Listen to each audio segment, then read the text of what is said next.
নমস্কার বন্ধুরা, আজকে আমি একটা মোচা নিয়েছি এবং এই মোচাটা কীরকমভাবে কাটবেন তো সেটারই একটা ভিডিও আমি আজকে বানিয়েছি এবং আপনাদের সাথে শেয়ার করছি। মোচার যেই নৌকার মতো স্কিনগুলো আছে, মোচার খোসাগুলো ছাড়িয়ে নিতে হবে, আর তার ভেতরে যে মোচার ফুলগুলো আছে ওইগুলো ছাড়িয়ে তার ভিতরে একটা শক্ত ডাঁটি আছে, সেই শক্ত ডাঁটিটা বার করে নিতে হবে।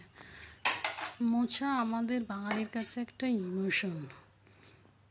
মোচা খেতে আমরা বাঙালিরা প্রত্যেকে সবাই ভালোবাসি, কিন্তু এই মোচার কাটার জন্য মোচার রান্না করা হয়ে ওঠে না আর কি।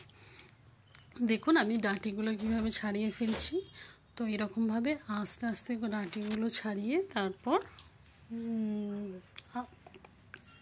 ছুরি দিয়ে কেটে নেবেন। ডাঁটি অবস্থায় রান্না করলে কিন্তু খাবারটা খেতে ভালো লাগবে না, কারণ ডাঁটিগুলো খুব শক্ত।